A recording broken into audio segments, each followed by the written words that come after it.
Luca Nation. I come on. I haven't talked to Andrew all day. I figured I'd chat with him for 30 seconds, and he hits record. So he must have something he really wants to tell you guys. We're back with another episode. What do you got on your mind there, handsome? What do I have on my bleakers. mind? We got double bleakers here. I was thinking about Bleeker, thinking about the hobby. I'm reading an awesome book. Actually listening. It's funny, like in today's content age, some books are better to listen to, some books are better to read. This one, we're at a cool stage with our podcast, business, network. And it's funny, like at some points, it's so murky. You're like, I don't even know what the next step is. At other points, you're like, wow, we really got something here. And I feel like when there's times of uncertainty or something like that, I always want to go to like wisdom. I want to go to people who've actually gone through what I feel I'm going through and listen to what they dealt with. So a really cool book. I didn't expect it to hit. It's a Shoe Dog, the kind of the origin story of Nike and Phil Knight and how, first off, it put in perspective how long it really took to build the business cage. Like it's funny, like 1, 2, 3 year wonders with, crypto and NFTs and cards, people went, 10,000 to 2 million like that, right? Nike for 10 years, it was just a fledgling business. They were happy to sell just a few thousand shoes, and all these points in time where they thought they were going out of business or they were dealing with a lawsuit. And it's just cool to see how people have navigated that. So that's one thing I'm thinking about. 2, I want to hear about the episode with Black Jada Wolf. She does a lot of the talking on that episode. I love when you kind of give us the analysis behind it. It's our brain dump episode. So we got a bunch of stuff to talk about there with football. And you have a clip going out there with Sell Your T Law and kind of, maybe elaborating a little bit on that. And then maybe I'll talk a little bit about partnerships and sort of kind of how we think about them, right? Because as we've grown this podcast, as we've grown this network, I felt in the last year kind of, a slave to 2 masters, so to speak, where we want to always do right by our audience, do right by our community. We want to hear you guys, what's working, what's not. But then also when you take money from anybody, you have a certain responsibility there, and just understanding and learning how to navigate that as we're going to kind of the 3rd year of the podcast. It's something that maybe we want to touch on. And then the last thing I wanted to talk about was the first selling event. So something that I found really interesting, Dak won that game. And there's a lot of money in Dak. And if you kind of look back over the last 2-3 years, there hasn't been a lot of opportunity to liquidate, right? Luka gives you that 60-point performance every night or every other night or every week where you could go ahead and liquidate his stuff. Dak, he had a huge win and they could go far, but you see people, gold vinyl auto available, $20K or best offer. So you see people as that opportunity to sell, where at the same time in this week's weekly auction, there are 12 Curry cards. I don't know if you remember going back. There were 125, 150 of them just in October. So that's sort of the brain dump, 3 minutes. Kind of, if we had, kind of like Sports Center, we'll probably hit all of these. But yeah, that's what's top of mind. Dak stuff been beaten to hell. The people who are holding Dak are probably Dak fans and, are hoping to be proven right with the Super Bowl win. They beat perhaps the worst offense in the playoffs. It'd be very difficult to find a worse team that made the playoffs. Obviously, that was just a dysfunctional division. Tom Brady was 8-10 this year. An interesting, not Todd just a Bowles losing is record. not a coach. Todd Bowles, we should have seen the writing on the wall.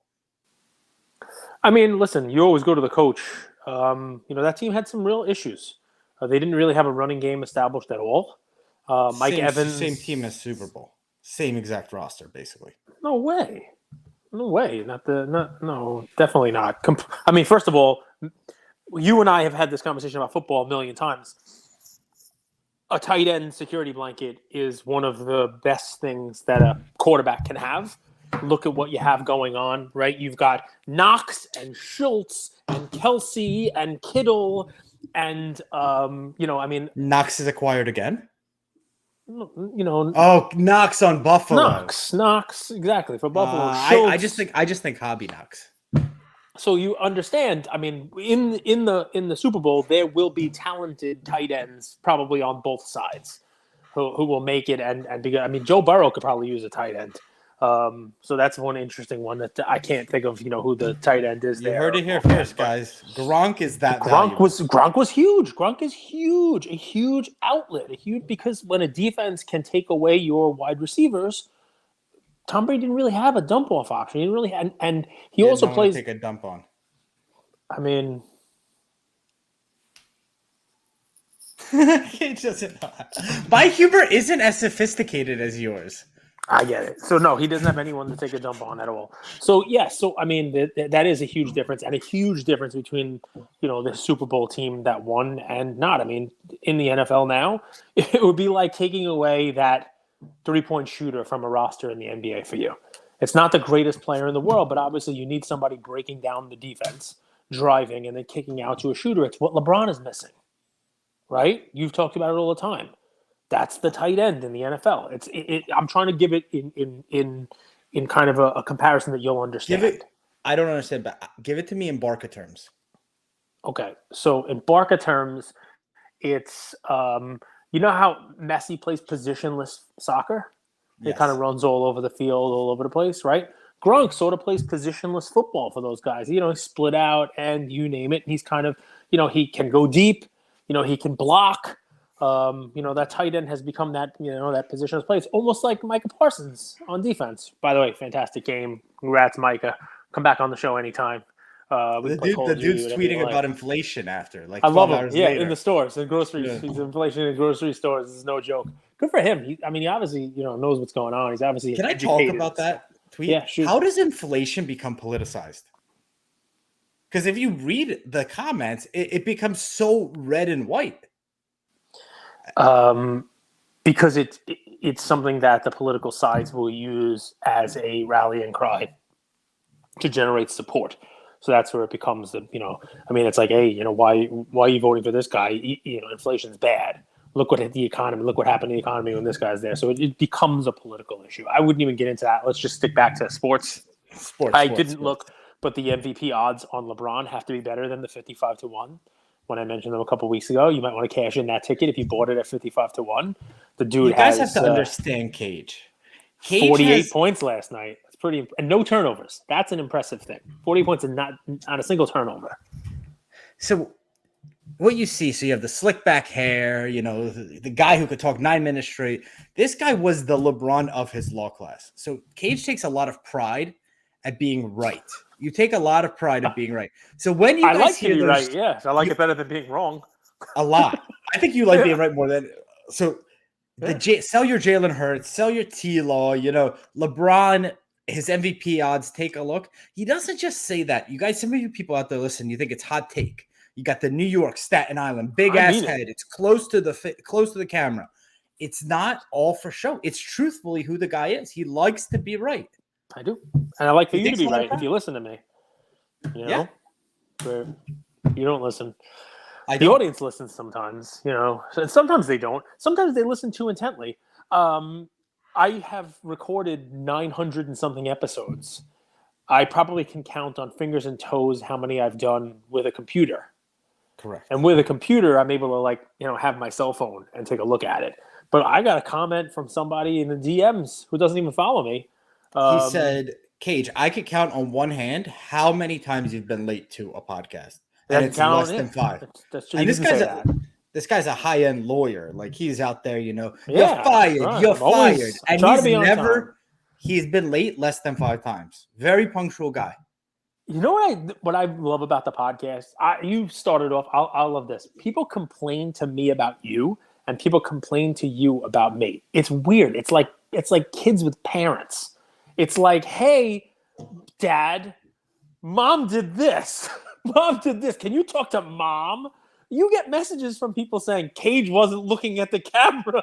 Like, what the heck? Do you know how I handle this? Oh my God. I wrote a nice comment back. I wrote everything was great. I did. I said, this is so, if you don't want to pay the price to watch our content, you don't have to wait. It's free. Oh shit. Oh, sorry about that. So I'm back in Florida, but we had that Ukrainian family, and the 14-year-old, he's smart, he's clever. So if he needs something, he'll go to one person in the house, usually in one area of the house, ask him. And if that person doesn't give them the response that he's hoping for, he'll go to somebody else. Of course. Not relay the information. And you could cause that divide. Forum Never shopping. work. Doesn't work in my house. No shot. I don't answer you. And you go and you settle your issue with the person you have an issue with. Don't try to create this friction. I've never answered those, and I never will answer those. I got a question for you. The hobby. Good. You should have more. Would you say that the hobby is in good hands in 2023? And when you answer yes or no, I want you to tell me whose hands you think of. I thought of Blaz and. Okay, so that's perfect. If that's great. The first name that comes into your mind is Blez. Which one of the 9 Blezes? Man, I've been thinking. I knew that this would come up because there's a sit-up challenge, and then he paid for a check with a card, and some people were like, cringe is like the most popular word of 2023. If we could invest in the word cringe, forget it. We'd be millionaires. And I try not to judge other people's art or creative because we say we want other people to come into the hobby, we want this hobby to grow, but we don't really give each other permission to be a little bit wacky, outside the box, creative, and mess up. I get it. I think he knows himself actually better than people realize. We all have these certain set of skills, these certain cards we're given, and some of us have more talent than others. Like I've always thought Cage was so incredible with his gift of gab and how he could explain something and how he could intertwine a joke and bring it back to a movie quote and then kind of layer it on with a little bit of icing and kind of leave the message and the piece of wisdom. I think that's such an incredible quality of yours, but I don't think everyone could do that. So not everyone loves it. Not everyone loves it. And it's like you could be the best peach in the world, but there'll be someone out there who doesn't love peaches. I think that's from James and the Giant Peach. Yes, I hear both sides, but I still try to say don't judge other people's art or creative. So the one place where it gets a little sticky in the wickets is I don't want to talk about Blez and Stick. Yeah. The businesses. So Blez, that's their own business. So he is his own spokesperson, right? Okay. So the Blez business, C Blez, D Blez, and L Blez, and J Blez, and however many Blezes there are. And I love dive in the pool after your LaMelo. It's memorable. Like I'm never going to be the one to judge what kind of content the business puts out there. What good for them. Obviously, we're talking about it, right? It wasn't where I expect you to go. Where I think businesses have to be careful is when they have somebody who's controlling what voices are out there for them. You have to be very careful from twofold. Number one, if you're the voice for the company, you have to be careful what you say for that company, right? If you're the voice for the company, right? Ken Golden's a great example. He can't go out there and, be a fool. I think he does a very good job. We can talk for a couple minutes before this episode's over. I mean, if you disagree, go right ahead. But I think how you worded it, I could interpret it as he does a good job at being a fool, or he does a good job of not being a fool. Not being a fool. It could be interpreted both ways. Look, and we got to talk about their auctions and their new platforms and and their new offerings and whatnot during the show too. You'll probably see some content from me, maybe from us, maybe from Cage. Who the heck knows about all of these auctions. There are so many great auctions coming, from Heritage and REA. We'll be talking about all of them because why not? But as far as the faces go, you also have to be careful. Like, look, if eBay does a good job, right? eBay picks people. I haven't really seen eBay do, any bad person making them look silly. It's interesting. It just is because the hobby, it's going into a weird space in 2023. And one of the things that I started thinking about is who are the voices for the hobby companies, right? And how does who you have as your voice out there, how does that filter down into the masses, into the people who are going to be spending money with you? And then I take it one step further, and you can tell me what you think about this. We talk about Golden expanding into their auctions. Makes sense. Love it. What about expansion too far? And you and I have been through this, right? Use Star Stock as an example, right? You hate it when I bring them up. Do hobby companies sometimes run the risk of getting too far or running too far afoul from what their core identity is? Do we do it as collectors as well? Hey, I'm a baseball vintage collector. I tried to buy some Hello Kitty stickers and lost my shirt. Do we try to go a little too far? Hey, should I not have gotten into the type 1 photos because it winds up being, just a real money drain, a money pit? Should you have stuck to soccer and not try to invest in just any got into soccer. So, well, there's 2 topics there. So shoot. Do businesses expand too far, too wide, too quick? Yes, that's the question. Yeah, that's a good one. And then, who are you excited about, or who are the hobby voices, and are you excited about them in 2023? I'll answer the hobby voices. What I'm concerned about, and what I've been thinking, is that there's no hobby voice that's actually been with us since 1990 and has still been here. Yep. That to me is very concerning. The changeover. So there's a few reasons for that, or it'll be fun to discuss why that is. One thing that concerns me about the hobby voices, it's like sort of the communities of people who like and support and want these people around. I think eventually you either die a hero or you live long enough to see yourself become a villain. It's interesting to watch the hobby voices go through this hero's arc to, at one point, Trimmer hated this guy's a scumbag, terrible, to now this guy is so thoughtful and he's almost an expert in how to build a collection, and even if your collection doesn't work out on the first quarterback, stay with it, right? So it's this nuance, it's this dichotomy of life, and it's probably both. So what concerns me the most is 9-figure bank account, but then scoreboard. Okay, all of that, and you have to kind of process that. So that does scare me. It does scare me that there's no true hobby voices. They go through this hero's arc of sometimes we hate them, sometimes we love them, and then they disappear. Businesses should be able to do what they want with their own money. I think what happens that frustrates me with businesses is that when they're disingenuous, it's when they say A publicly and do B behind the scenes, and then because their resources and focus is truly on B, they can't live up to what they've done with A. That to me is the most concerning, because oftentimes you have something good, and if you just keep offering and providing that service to people in a timely manner, at a respectable price, you communicate well, that is true business. But if you start expanding and going left and forget that this is your core, this is the people that rode with you through scandals, this is the people that have supported you, this is people that gave you hard-earned money, and where times were good, you profited a lot, that is a little bit frustrating. I don't think that that's good business. But that also comes back to, how many businesses have been in the hobby since 1990 to now? Yeah, not that many. There are a few. It's interesting. It's fun stuff. This is it's more broad stroked. We've gone through the last month or two, guys, just as backdrop, a lot of conversations with a lot of companies, vis-a-vis our podcast and what we're doing in 2023. We've had a lot of conversations with a lot of people. We've had some behind the scenes look at, what I think we got a little look under the skirt of the hobby and some of the hobby businesses. We've gone through our own hero's arc. And we love what you're doing, the banter, the back and forth. We love that dynamic you guys have. No one else has that. Could you guys tone that down a little? Yeah, tone it down. Get to the point. Get to the point. Stop with the whole talking thing. Stop talking so much on your podcast. It would be like Kobe would be like, you don't want me to shoot? Yeah. I'm caged. I've been this person from the get.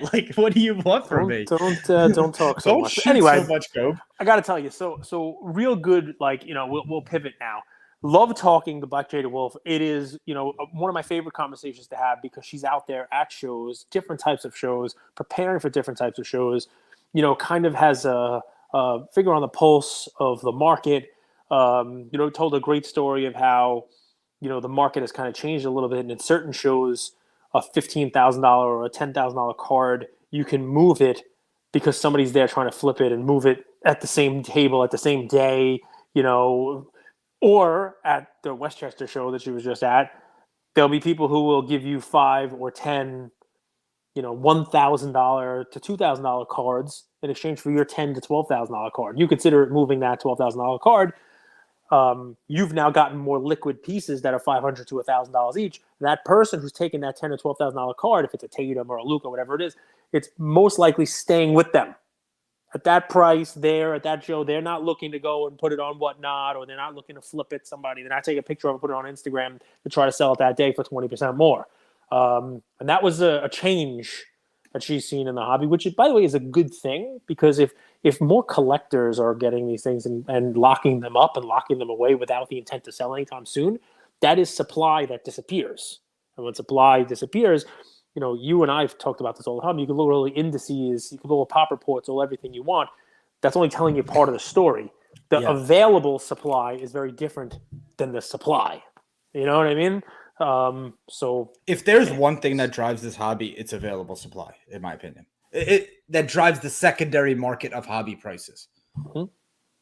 Yeah. So, I mean, that was an interesting one. We talked about, Trevor Lawrence a little bit. We talked about the different quarterbacks. She agreed with me on my Trevor Lawrence take. I mean, there is no change from when I started the season off saying I will have a difficult time backing any AFC quarterback. Not because I said Joe Burrow could win the MVP. I mean, obviously his season was a little derailed there. He has one less game. He could also lose this week going to Buffalo and playing against Josh Allen and that Buffalo team that looks like they could beat anyone on any given Sunday. Patrick Mahomes is awesome. He could beat both of them. It's most likely if the Bengals win, it's going to go into Kansas City. If the Bills win, both the Bills and the Bengals looked beatable and could have lost this past week. You had Herbert. How can I be a T-Law backer when it's got to run through that gauntlet? How do you sell? This is the issue, right? So if you go to any auction house or consigner, you instantly add so much risk when it comes to in season, especially playoffs, where how do you sell that T-Law? Like, real life example, how do you sell T-Law today, Monday, or today, Tuesday? There are many, many examples. If you have that T-Law, right? A couple of contenders. Whatever it may be, right? So first things first, right? You can put that right on eBay with a buy it now or best offer. No returns, no nothing accepted. You could put it on MySlabs. You could put it up on your Instagram store. Yeah. Where it's not as liquid. Do you think everybody should go out and at least create an eBay store and a MySlabs account? 100%. I don't think anybody should. Look, MySlabs is helpful. eBay is helpful. eBay is a juggernaut. Ken Golden released his auctions today and the Golden Marketplace. Weekly. But it's more than just weekly. It's a marketplace, like a fixed marketplace, you can call it. So it's you can buy cards at any time using the cards that are in your vault. You can list it and make it a buy it now or a best offer. And then you have to have cards vaulted. You have to have cards within their vault. It's part of their whole, Golden Vault. But what's amazing about it is, I guess the Golden Company is somehow a Cohen company. Did Cohen invest in it? Steve Cohen is part of it. Because I saw a headline today that says Cohen's Golden Collectibles Marketplace sets its sights on eBay. They view eBay as a competitor. You know what I mean? So this marketplace that they're doing is like an eBay. eBay's still the one that people are gunning for. eBay's still the one that has the most stuff on it, has the most cards, has the most, items on it. It's where people will go and look at. And it's probably where new entrants to the hobby who don't know the name Golden. So you're seeing it right there. They don't know the name Golden or PWCC or MySlabs. eBay will be the first stop. So yes, you can today put your Trevor Lawrence up on eBay with a buy it now or best offer. You can put it on MySlabs. You can put Steve Cohen back collectibles firm Golden starts new platform. But the title I saw, to take on eBay. So eBay is the one you're going after. That's not, hey, Golden is going to go after PWCC. They don't view PWCC as competition. They're going after the juggernaut of eBay, right? So, maybe PWCC is the distant third. Who knows? But they don't view PWCC as a competitor. Point is, there are many places that you can put these things in. The Golden one, you have to have it in their vault. PWCC, they have to have possession of it. eBay, you do not. eBay, you just put it right up. So you would have an eBay account. You'd have a MySlabs account. Yeah, 100%. And listen, we can have people on, but there are consigners who listen, the Wharf, I haven't seen much from the Wharf on PWCC in a while, but he used to offer a very good service for exactly what you're talking about. He used to be able to put a consignment together, right? Either on eBay or... The point is, you still take 7 days to run the auction. San Diego Sports Cards does a good job. Jocko Sports, a bunch of people. It doesn't have to be 7 days. You still have to ship the item. You still have to run an auction, and the challenge of selling, you have Sunday to Sunday. You have the next game where T-Law is playing the Chiefs. So, are you expecting him to lose or win or what? What I'm missing is the point. Are you just leaving out that it could get returned, or that you don't have enough time to sell it before he potentially loses? Why? Correct. There are 3-day auctions on eBay. You can put it in your Instagram story. There's a million ways to do it. You put it up on eBay. Yes, so 100%. The instant liquidity of selling on Facebook groups, selling on Instagram, that's gone away. And now most of the liquidity is in the auctions. It's in the PWCC, it's in the Golden, it's in the eBay auctions. That's where the liquidity right now is, or shows.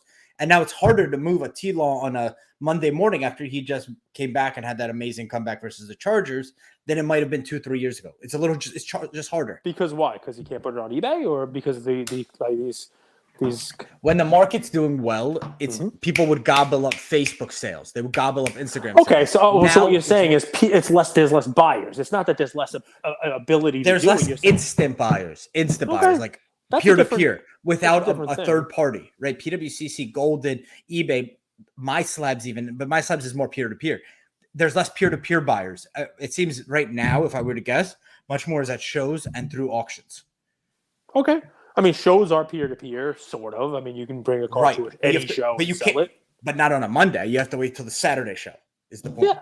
I mean, I'm with you. Your point's a little different than what I thought it was. I thought you were worried about selling it on eBay, and then when Sunday came, someone's going to return it or something like that.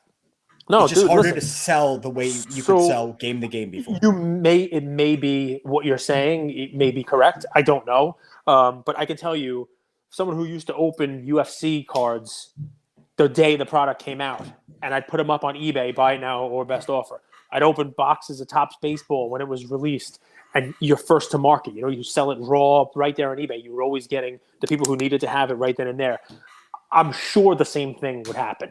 If your concern is there's less, I can see that 100%. The market's not as good. There's less of all kinds of buyers. My concern is there's less buyers. There's more supply. And here's specifically, remember how you once said that you knew the buyers, you know the Nate Diaz buyer, knew the small. I'm not so sure that there are T-Law buyers. I think that there's T-Law speculators and like 3 T-Law collectors, 3 Herbert collectors, the Mahomes collectors. There's, from what I've seen, it's a strong community. That's just my opinion. So this is part of the whole thing with the community of the hobby, right? You know, there's Michael Jordan groups, there's Mahomes groups. You know, you have to get into a football group, football quarterbacks group, and find out who the T-Law buyers are and where the liquidity is. And, you know, it's a little harder. Or you can put it up on eBay and see what kind of offers come in. You know what I mean? That's one.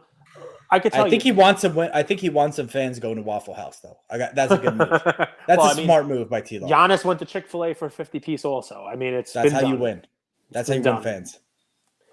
Listen, good for T-Law. The guy has really high expectations, right? He was down 27-0 to a pretender. You know, I think he's going to get destroyed this coming week, which was why I said go ahead and do it. Like you watch these first week playoff games and you learn a lot of lessons from them, right? So you see the comebacks. You know, Dallas was up big, and you know they were on the sidelines talking about what happened. You know they were on the sidelines saying, Seattle was up at halftime, guys. Look what the 49ers did. Foot on their throat, take them out. The Chargers were up. Let's not be the Chargers. Let's not give these guys let's not take our foot off the gas. But you learn, and the teams that are sitting there watching, now they've watched footage on T-Law. They know what he does when he needs to escape. They know where his outlets are. They know who he's going to go to. And I don't know what the spread is. None. But I think, I was going to say insanely high. Double-digit win for Kansas City. I'm not so sure, Gage. I don't love Kansas City. You know this. I don't think they have a very good defense this year, but I don't believe in the Jaguars' offense. I think they have a very good defense, and that keeps them in games and can catch them up to more pedestrian offenses. Mahomes he's just a different animal. Here's my one worry with the Chiefs from watching them. They're really interestingly slow starters. Mm-hmm. And it's one of those, if you get the ball, they'll let you go down the field. That defense on the first drive of the game, always casual. So 7-0, you force one punt. And now if you go up 14-0 in 2 drives, I know that sounds crazy, but if you guys watch the Chiefs, they're very casual out the gate. It's so frustrating. Now you put a little scoreboard pressure on them. That's where it becomes interesting. And I could see that happening. The Jags are motivated. The Chiefs are going to come in, MVP, first seed. We had a week off. That's more AFC Championship game. If you watch the Jags wins, they never were up by 14. They play to the level of their competition, and when even if it's a close game at the end, Mahomes finds a way to beat a less experienced team. The Jags are not a team that runs up a score. They won't be up 14-0. I understand that's the blueprint, and I think you might see that the following week with either the Bengals or the Bills, whoever gets through. That if the Chiefs start off slow there, that one of those teams can really stick it to them with points. So Card Talk did a cool post. It was like rate these quarterbacks in order. Mm-hmm. I was shocked. The young ones: Mahomes, Burrow, Herbert, Allen. It was who you would draft. Who you would draft if you were redrafting them whole. Like if you had one draft, who would you put in there? So sometimes things are so obvious, you're surprised. How many people chose Allen over Burrow? That was that still blows my mind. Like Allen, I don't understand. Allen's good, but I don't understand the appeal. Like to me, I mean, I guess we'll find out this weekend. Right? Yeah, I can make an argument for both of them. Argument for both of them. Yeah. Have you've seen Allen play? Got turnover machine. Burrow. I wouldn't say that. That's like saying Maher is a guy who misses a lot of extra points. I mean, he only missed 3 in the regular season. He missed 4 in one game. You watched one game this past weekend, so it's turnovers. He doesn't really turn the ball over as much as you think. 30 turnovers this year. I mean, he's their whole offense. So, but yeah, I understand what you're saying. Burrow, listen, why I say you can make an argument on both sides of him is I think Allen is basically like 90% of that team's offense. Like he just generates so much offense. And Burrow, you can make an argument for Burrow. If they give Burrow an offensive line, he could be the best in the league because he does everything great. He just hasn't had a good offensive line. He has a much higher IQ than Allen. Sure. So and 100% quarterback IQ, football.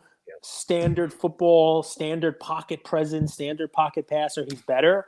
He has never really had to. He's gotten better at that. In the first couple of years, he's taken strides to being a much better and more accurate passer, and his mobility is significantly better than Burrow's. And in today's NFL, you need that. The quarterbacks that are successful are a mobile quarterback who can generate, a 3rd and 6, 3rd and 7. If everybody's covered, you go ahead and you take the ball and you run for that 6 or 7. Allen can do that. Burrow, he's actually sneaky quick, but he's not a scrambling quarterback. Mahomes is. Allen is. You see in the NFC what's going on with it. I mean, Purdy's got a little bit of a quick scamper to him, but they're not. But look at what Jalen Hurts was able to do. I like Purdy. Look what Hurts is able to do. You look at the quarterbacks that are going to be left. It's going to be they will have some mobility, some ability to extend the play, extend drives. Allen has gotten much better at that this year. The dump off pass, the I don't have to chug if it digs every time. It's extending drives either with his legs or with those shorter passes. It's what turned his game around from where he was his rookie year and his second year. Because he wasn't somebody that extended drives. So I probably would do Burrow myself second. So I'm not saying... If you're listening, Josh Allen, Dante Culpepper, agree, disagree, or why in the comments? No? No. It's... You take Dante. No, I wouldn't. And listen, each of them... You take Josh Allen. What's funny about the questions, I love them because they're engaging, right? But if you had a redraft or like it is a recency bias type thing, right? Like if I said, okay, you're drafting this year for 1 year, those quarterbacks there would probably stay the same, and people probably wouldn't give Aaron Rodgers higher than Josh Allen or Joe Burrow or Pat Mahomes. People would be like, whatever, Aaron Rodgers. But I'm saying for 1 year. You know what I mean? People just forget about, and it's all about the young guys. Oh, T-Law. Let's put T-Law in ahead, and so it's. There's a lot of reasons. I would go Mahomes, Burrow, then Rodgers. That would be my 3. Okay. I mean, well, you're being more fair, I think. You don't love Allen, which is fine. And he's just overrated. His career, it remains to be seen. What if he beats Burrow easily right now with a decent game, and he Yes. takes out Mahomes, and then he takes out the 49ers or the Eagles, and he wins a Super Bowl this year. And what if dogs No, but could I'm just fly? saying. You're saying he's overrated, but he's played for 3 years. Here's what's going to happen, though. You're saying, what if he 4 could do years. these three things? He has to match up against 3 very good teams. Yeah, he's but a they all wildly do. Yeah, I agree. He's a wildly inaccurate quarterback. He say chucks that. the ball. I don't know. He's His got interceptions a cannon for an arm. No, he's got a cannon. Well, he absolutely has a cannon, but he's inaccurate, and it's all over the place. So I don't think that will happen because I just believe in probability, and I don't think he gets by the Bengals this week. He might not. Which, by the way, that AFC is a juggernaut. It's a gauntlet. I don't think he gets by the Bengals. But who's favored? The Bills are favored -4, which sort of tells you that if they played on, I think they're playing in Buffalo. Neutral, then it would be an even game. Yeah. Even -1, I think they give an extra point because Buffalo is just like this weird place. Yeah. They're probably going to make it snow. They're going to bring in, you remember the Disney movie where they had that snow machine? This is an idiot. No, you guys know this. They had that like little snow machine and they could make it snow. It was Snow Day, I think it was called. And you could give. They make it snow in Disney World. When it's not snowing, obviously it's not good. But it's soap. It's affectionately called Snope. Cancun had that. It was like foam parties. Yeah, that's different. I was at the Oasis. I did the Oasis. As a foam party? Yeah, left with red eyes for like 3 days. Soap everywhere. It's fun at first. Then you're like, this is. I don't really. I don't. All right. And what else? This is fun. No, these are fun topics because there's no right answer. Yeah. And what's great about it is over the next couple of weeks and the next couple of years, the stories of these quarterbacks will be written. The T-Law thing. Why I say sell T-Law is because I just don't think this is his year. And I think right now, after that win, everybody's talking about him. It is the right time for an exit, right? And people are like, hey, he could win the next 3 games. Yes, he could. Just like Andrew's saying, so could Josh Allen. I think the probability is Mahomes, Burrow, or Allen gets to the Super Bowl over T-Law. Of the quarterbacks that are left, I think he's got the lowest % chance to get there, but it could happen. Look, I sold my Mahomes 1 of 1, the RC. I sold it in this last week's weekly auction. So my thought was the same thing. Like, do I think Mahomes could win the Super Bowl? Yes. But you sort of see that selling into hype or selling into good news where there's this huge pool of buyers fighting over it is a better time to sell than when there's still that same pool of buyers, but a lot more supply hitting the market after a win. So I'm eating that dog food that Cage is serving, so to speak. It's not dog food. It's history. It tells you what you should, what it's all cyclical. Look, right now, I wouldn't be selling my baseball cards, but in a month and a half, I will be.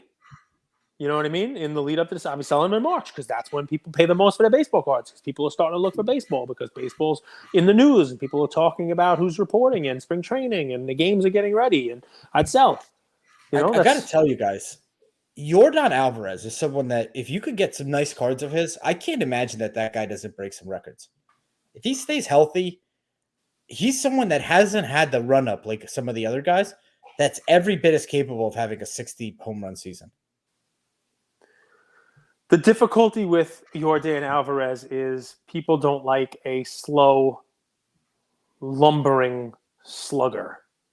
And I'd love for you, you're not a baseball guy, but to come up with somebody who's a comp of him that, is a 50 home run hitter perennially, could be great, but 1, did last long enough to break records, and 2, is somebody that's a fan favorite. He reminds me of like Prince Fielder. There's a name you probably know. I know, that's why I bring it up. He's so big. And he was awesome, but he was large. And because he was large, it was tough to stay healthy, but he was great for a minute. You know what I mean? He was great for a minute. People loved him. Seems different. Like, he's big and strong.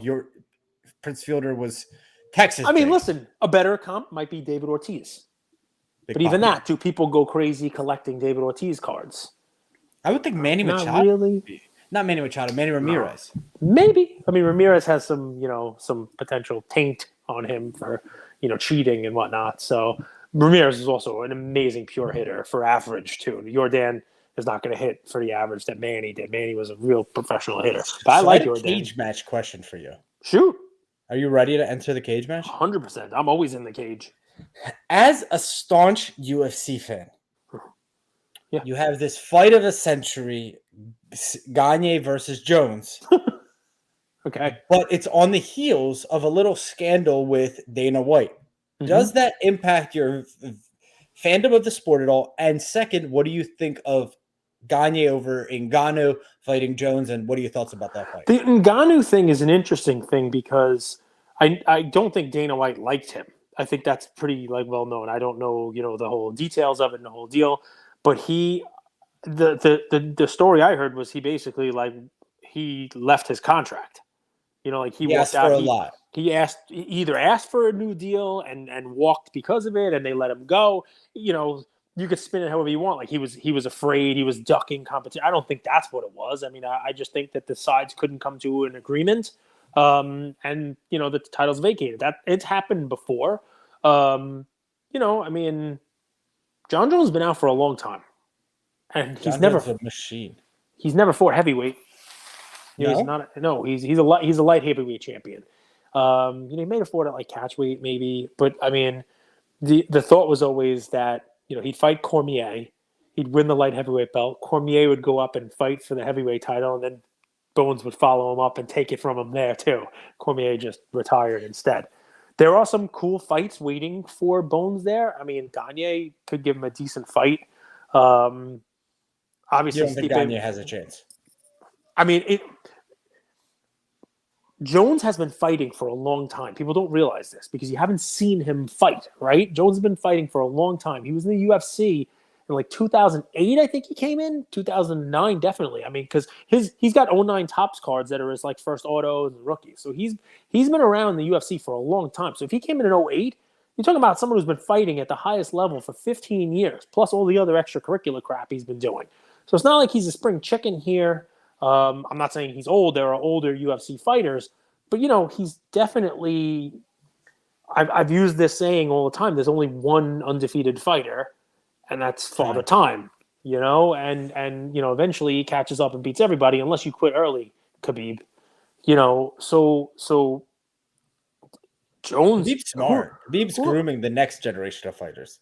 Maybe you could say it's smart. A lot of people say it's boring, and it's going to take a lot of the fandom out of it. Watching, people hug each other and not actually fight. That's why Americans probably say that because Americans like to stand up and fight. The heavyweights, but dude, Brazilians are incredible at jiu-jitsu. But the jiu-jitsu is a different story. There's a different story. They fight bears up in yeah, but that's Siberia. Not jiu-jitsu. It's different what they're doing. But anyway, I understand that fighting a bear is different than jiu-jitsu. Khabib's boring to me, and if UFC is a whole roster, tell me how you really feel.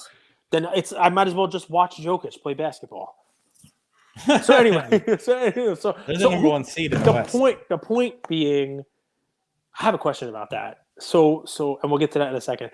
The point being, you don't know what you're getting out of Jones. He hasn't fought in forever. You know what I mean? And yeah, he's a beast. He's a machine. And I don't think he has a problem with Kanye. But he's not Gagne. He's not fighting Kanye. Cyril Gagne. Yeah.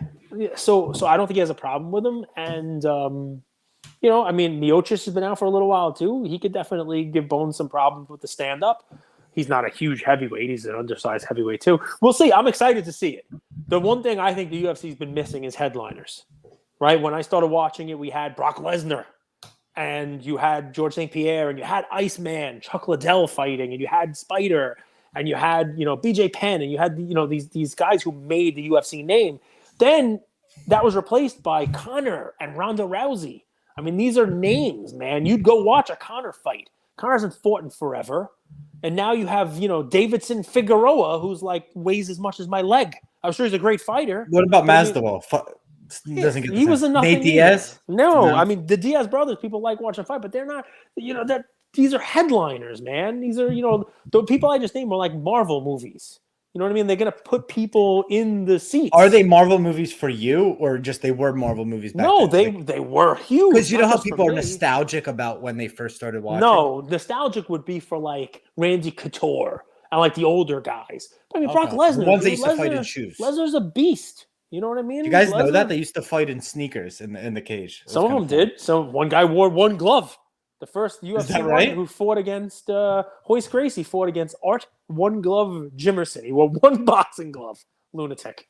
So You yeah, know I what's actually mean, crazy about that is boxing causes more brain damage than UFC and even bare knuckle. And it's because you could go. So I don't remember who PBD had on the show, but it was a fighting legend talking about it and how when you are bare knuckle, you're gonna break your knuckle before you cause damage to someone else. And same with the UFC gloves because of 4 ounces. 4 ounce, yeah. But with Instead of boxing 16. gloves, like why did you hear so many people? Sugar Ray Robinson killed someone, with a left, Yeah. and it's because you could actually have more power with those padded gloves. It's surprising. You'd think it'd be the opposite. It's more gruesome and more painful bare knuckle, but it's the reverse. So Ian played for me a Kobe top 20 moments video. This Cool. was after him listening to me, crap on Kobe. Kobe's not a top 10 player. And he then went on NBA 2K and used his team and scored 104 points in a game with Kobe and told me he's better than Wilt. But then he showed me this top 20 video. And a lot of it, so there were some dunks. There were some, alley-oops to Shaq, obviously. Sure. But most of them were closeout shots, game winners. Okay? And they weren't threes. Jokic, how he stepped back and shot the three? It was tied. Okay, so here's the point. A lot of times, Kobe's down by 1. He dribbles into the lane. He gets to an elbow. He gets to the paint. And he takes a 2-pointer. And he wins the game by 1. It's an easier shot. It's a 2-pointer. Sometimes he'll even drive and get 3, 4, 5 feet away from the basket and shoot it. The other night we watched Jokic. Amazing game. MVP again. 1 seed. Not shitting on Jokic. He's amazing. My point was that people don't collect him, but some people do. It's 116, I think is the score. And they inbound the ball to Jokic. No, and to Jamal Murray. Jamal Murray passes it. And correct. But is Jokic, is he rolling to the basket for a Murray shot? No, he takes a step back 3 in a tie game. They did not design a play to get somebody rolling towards the cup for an easier shot for a 5-footer. Go ahead, please. Well, you don't need a step back shot for Jokic. He's taller than everybody. So all he needs is a wide open shot. He takes but a step back 3. When the game is tied. Are you saying that's a bad shot? I'm saying the game has changed significantly, so much so that these guys, I believe, practice the 3-pointer so much that they are now more comfortable taking a 3-point shot than a 2-point shot. Even though winning a game by 2 or winning a game by 3 it doesn't matter. It doesn't show up on the stat sheet. Doesn't matter if you win by an inch or a mile. Winning is winning. You got to win. So why then, to me, in my brain, why take what objectively is a harder shot? You're being awarded 3 points for it. You could have a dunk, go to the lane, get a foul call, drive to the lane. Like Jordan would drive to the lane. That's not what Jokic. That's not in his package. But that's the funny part of basketball to me. Kobe thing, and obviously that was the 90s and early 2000s. Now, so many times game winners are 3s. And it's not because, oh, wow, there's only 1 second. They got to do a turnaround 3. If you're a tie game or a 1-point game, they're still chucking up 3s. And we talked about it. Ian, obviously, we talked about this. And I believe these guys are just more comfortable taking a 3. Maybe it's an open 3. But if you look at the field goal percentage, most players have a higher percentage from 2 than from 3.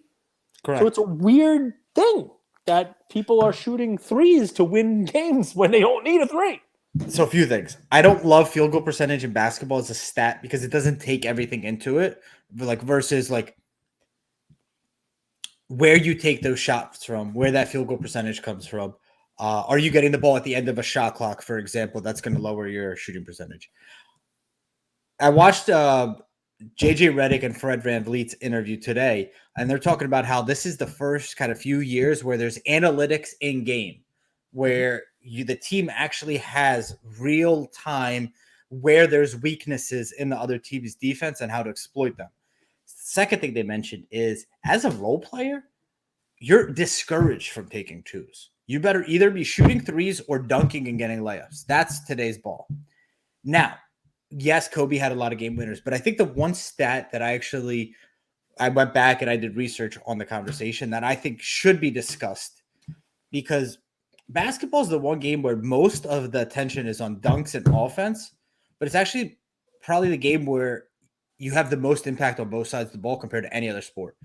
Football, you have no say on if you're on defense, you have no say on offense, and vice versa. Soccer, most players don't play both. There's a few Griezmann, center mids, they play both sides, but same with hockey is probably another one. But defense in basketball matters. And I would actually say defense in basketball is interesting because you could be on ball and help defender. So you can actually have more impact on a game than just when you have the ball in your hands at the end of the game. Do you know how many times Kobe was All-NBA defensive team? No. 9 6, times. 9. Okay. He played a long time. Jordan was 9-time All-NBA first team defensive team. So it's like that stuff, like that's not going to be on his top 20 highlights, right? But it's one of those things where you watch and you're like, ah. And there were some blocks. Who was that guy on Portland who called himself the Kobe stopper? And then Kobe just hit a 3 over his head. I forget his name. Robinson. I forget his name. He walking around calling himself Tony the Kobe Allen stopper. and Raja Bell are the two guys that came after Kobe. Tony Allen. No, this guy it was like 03, I think is what it was. I think it was 03, 02, 03. There was a guy who was on Portland who called himself the Kobe stopper. I think Sean Kemp was on his team, and they showed him hyping him up in the locker room. Ruben Patterson, that's it. Yeah, Ruben Patterson, that was who it was. And Kobe just hit one right in his eye to end the game. It was pretty nuts. But yeah, I mean, listen, it's when I have a take like that, I go and I do research. Maybe I'm wrong. We watch Ian and I watch. No, because I none of it changed my mind. I still don't think he's a top 5 player by any chance, not top 10 either. There's some pretty impressive stuff. It's fun to watch. Even after the first team all defensive 9 times? Yeah, I mean, a lot of people were first team all defensive 9. So a lot 9 times? 9's a lot, but he played for a long time. And also, what's fun is Kobe was he was fortunate to play at a time where his career straddled the end of some greats and then the beginning of some greats, right? So he was there playing sort of when those guys who came in the 80s and 90s were winding down. So he played it at the tail end of the Olajuwon, Ewing, David Robinson, the center rule thing, and even Jordan, right? When he played Jordan it was towards the end of his career. And LeBron was young and getting good. So, I mean, Kobe kind of straddled this time here where there were stars that he played with both times, but Kobe had this interesting arc.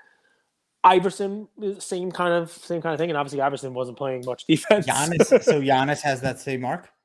I wouldn't say that because Giannis came a couple years after a lot of greats. So like 2013, Giannis came, you could say 09, even 07, 08, you have, Durant coming, then Steph in 09. You want to throw Harden in there, you can. You got the 2012 class, 2011 class with Kawhi and Dame Lillard and Clay. And there's a lot of people who came in like in the couple years right before Giannis. So I don't say Giannis straddles. I can't really think of everybody is that because the NBA is so freaking talented.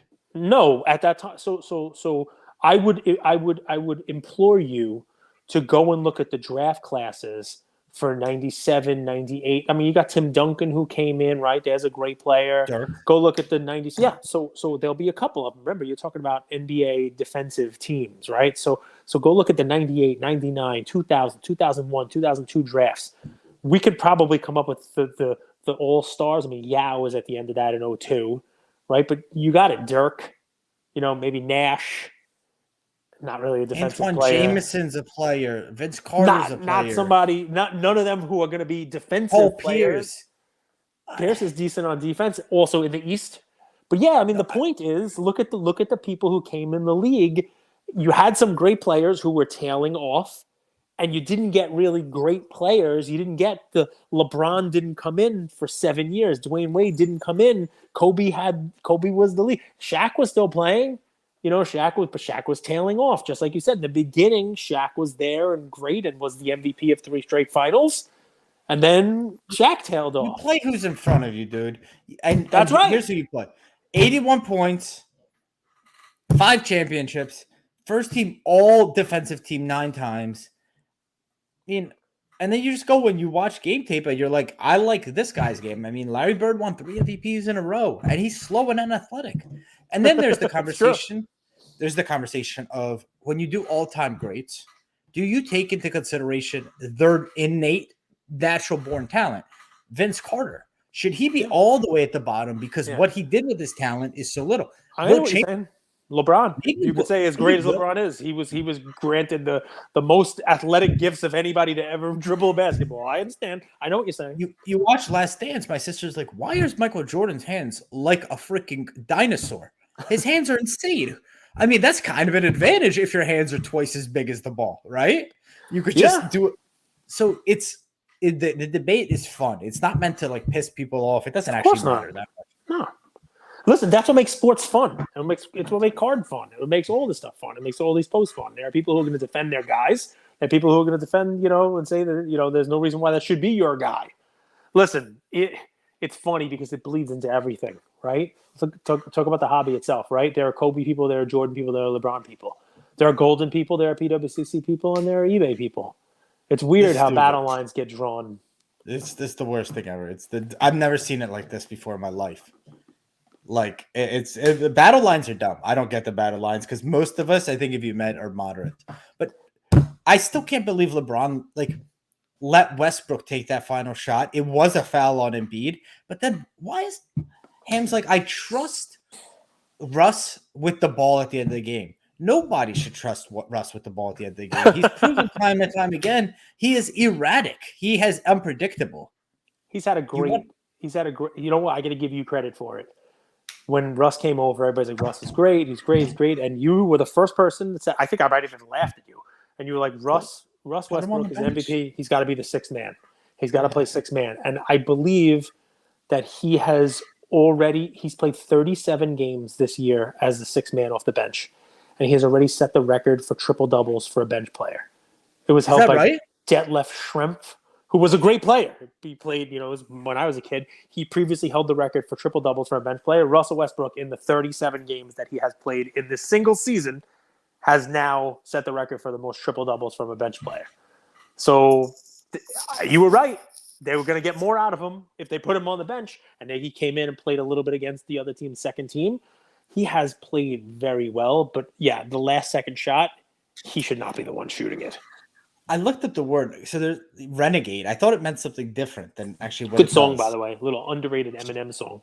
Jay-Z, actually, an Eminem. But yeah, but Eminem killed him on his own record. The best part of that is Eminem.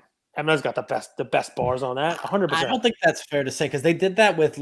They always do that. They always say like Eminem's line was the best or Eminem's verse was the best. The whole song was good, and Eminem's lines were the best by far. Only in unison with the melody of the song, because too much Eminem, you're like, do I kill myself now? Okay, all right. So you need the harmony of like just chill out, and then drop your Makes me think verse. of you, man. Never been afraid to say what's on my mind at any given time. I mean, it's you. It's you. Renegade. I can't believe you know that song. But so why I saw that in Russ, I think like there are people that just are renegades and they never fit into their team, right? They're always just like go out and kind of do their own thing. And that's the type of player Russ has always been. I'd actually say he might have hurt OKC with all of that talent because it was like, well, you could see Durant fits into any system. Like you could plug Durant into any team, he'll fit. Is it crazy to say Durant might be the best offensive player ever? I think I don't think so. I can't go back and like it sucks not being able to watch 70s and 60s and 80s, like maybe a little bit. Like people say Kareem is top 5 easy. Mm-hmm. I've never actually seen him play. And Kareem's another good example of what I did with Kobe. Kareem literally played for a decade where there was nobody. No one. It one. was like the tail end of the guys from the like Wilt and those guys were and Bill Russell were like finishing up and. He hadn't yet gotten Dr. J. Plus, you had the ABA, NBA, and the talent was kind of split up.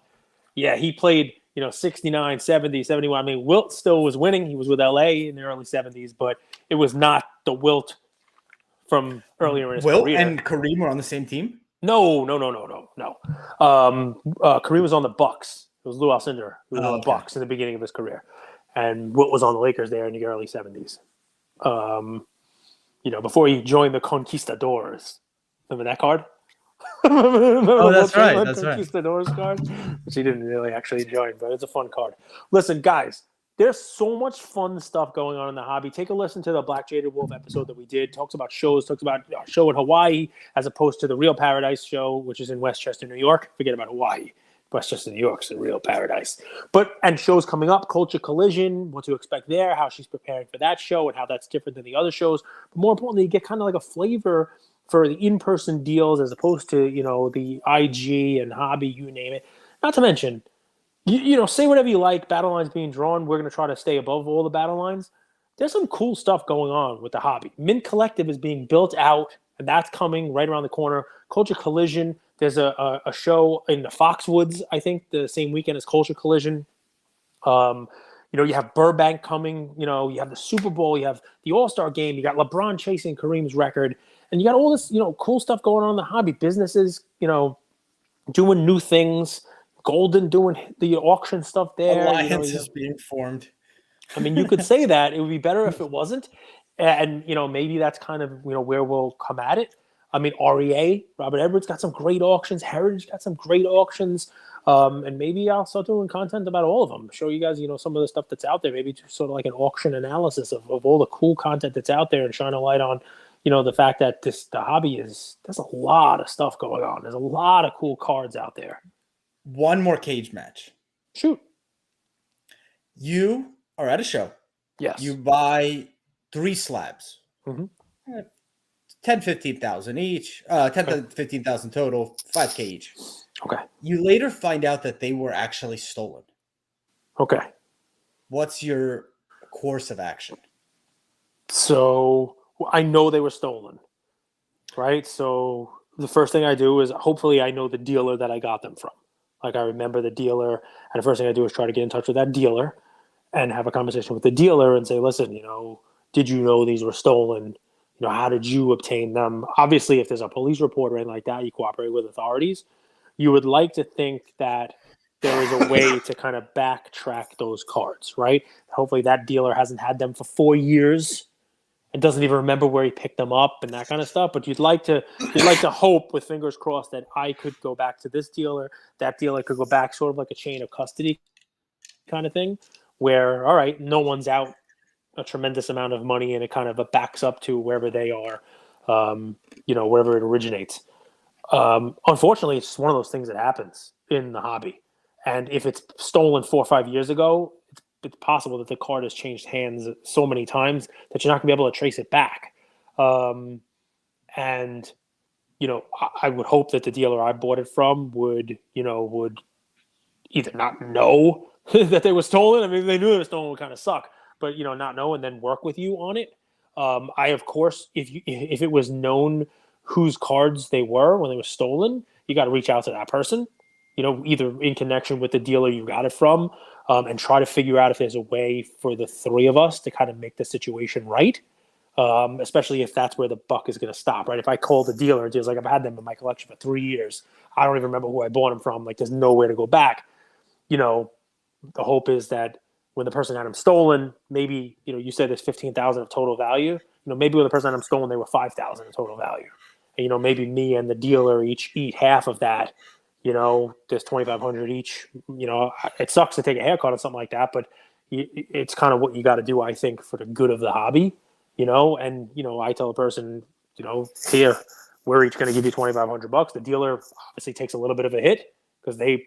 They're not making the money they thought they would selling to me. I'm taking a little bit of a hit, paying more for the cards than I should. But the person who got them stolen, they're made whole too. So you did this interesting. So when I see things on social media, I always try to reverse and try to think how I would have to handle this. Mm-hmm. You thought that you were getting this from a dealer.